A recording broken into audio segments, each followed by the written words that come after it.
I wonder how they keep from falling off. It's our time with Mr. Mayberry. Hey, let's get creative. Good morning, class. Good morning, Mr. Mayberry. Have you ever been going down the road in a car and looked up and saw birds sitting on an electrical line? Sometimes there's just one or two, and sometimes there's a whole bunch sitting there. Well, I thought it might be fun to make a picture of birds sitting on a wire. So that's what we're going to do today. So let's get started. It's time to make some art. For this project, I'm using a 9 by 12 inch piece of white construction paper. You could also use drawing paper as well. I have mine turned horizontal, just the direction I choose to do it. I'm just doing one bird, but this would give you more room to put more birds if you'd like. You could turn your paper vertical, whichever, if you want to make a larger bird, that would be fine as well. But for today, like I said, I'm going to show you how to do one, and then you can use the same process to make more if you'd like to. Next, I'm using a piece of yarn, black yarn, that's just about an inch wider on either side of my paper. I need glue for this project, some tape, a piece of construction paper, and I'm using a 3 by 4 inch piece of red construction paper. Now you could use other colors for different color birds, and you could try different sizes as well, but this seems like a nice comfortable size for what I'm doing today. I've got an orange crayon for the beak. I'm going to draw things in pencil first and then use marker, and then I have a pair of scissors to cut things out. So let's get started. First thing I want to do is take my construction paper and fold it in half lengthwise,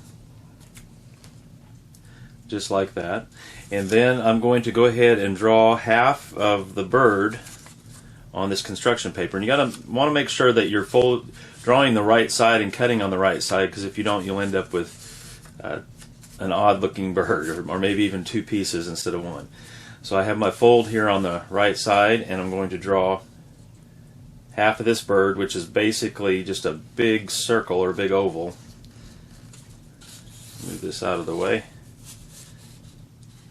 So I'm drawing a big oval, and I'm leaving room here at the bottom because I'm going to draw the tail on here as well, which is just going to come out from at an angle like this.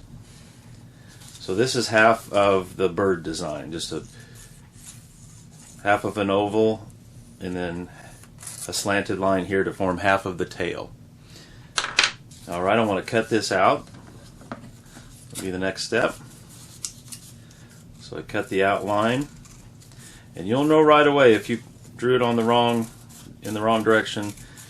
When you get done cutting, it will not be right.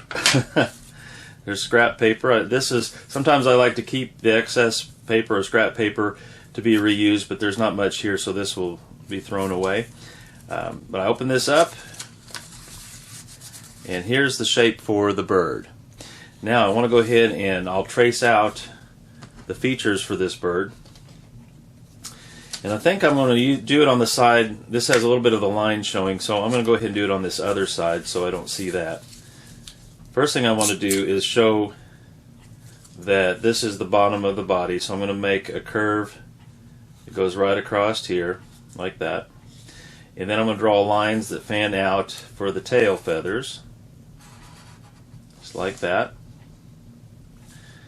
Okay, I'm going to come up here, and up towards the top I'm going to make the beak, which is a V with a line across to make an upside down triangle, and make the eyes.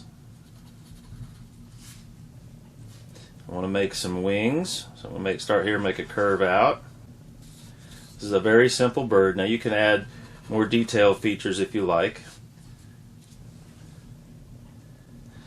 And then I'm going to do one more thing, and I'm going to cut a place for where this yarn to go, so it looks like the bird is sitting on the wire. And so what I want to do, I'm going to go ahead and fold it back in half, and I'm going to come up from where the tail and the body are joined together, and I want to make a curved line, curved cut right here. I'm just going to kind of curve around the same direction as this outside curve right here. So I just curve around, and it goes up just a little bit, just like that. So when I open that up, it makes a slot here that the wire can go. And this is we're going to draw feet where that is. Tell you what, let's go ahead and put the yarn on here. What I want to do is find the middle of the yarn. Now you can place the bird on the wire wherever you'd like. I'm going to put mine directly in the middle though. And so I found the middle by folding it in half. And I'm going to put that right under this slot. Right like that.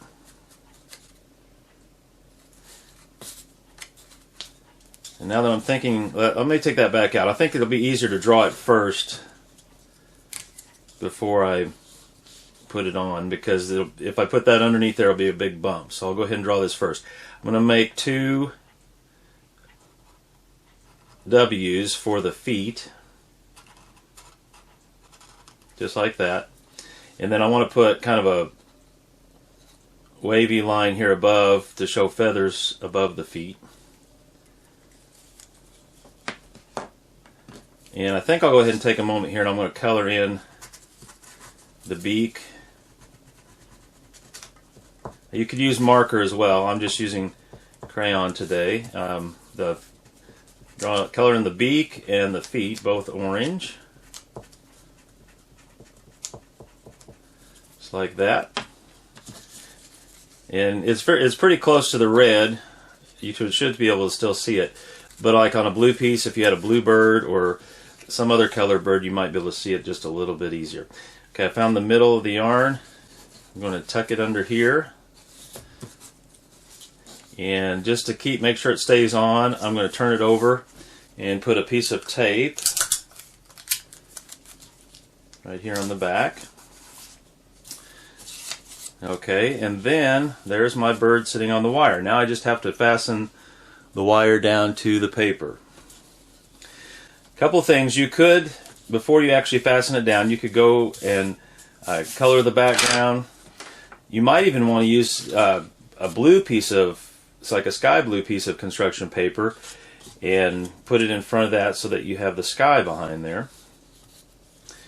But I want to go ahead and, what I'll do is I want to make it look like it's drooping down just a little bit where he's sitting on the wire. So I'm going to take that and hold either side, turn it over, and I'm going to tape it down to the back. So I put the piece over here. I've also thought I could cut a notch on either side, and that would keep it from slipping as well. But I think for today I'm just going to tape it down. The notch will be visible if you do that on the other side, and I want to try this without putting a notch. Okay, so I've taped that down on either side, and then I flip it back over, and there's the bird sitting on the wire. Now, it should not move. I mean, it shouldn't flip over or anything like that, but you can, for just to make sure it doesn't, you could put just a little drop of glue on the back of the bird. You wouldn't have to cover the bird. I just put a little drop here towards the top, and then I'll turn it over and just kind of pat it down so that it sticks, or hold it down so it sticks. And like I said, you could add more birds on either side of this, or you could just have one little guy by himself. You could also put papers beside each other if you wanted to display them that way. But this is our project for today, a bird on a wire.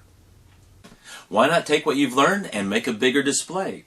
Take a long piece of yarn and stretch it across one wall, or maybe even down a whole hallway, and see how many different sizes and shapes of birds that you can make sitting on the wire.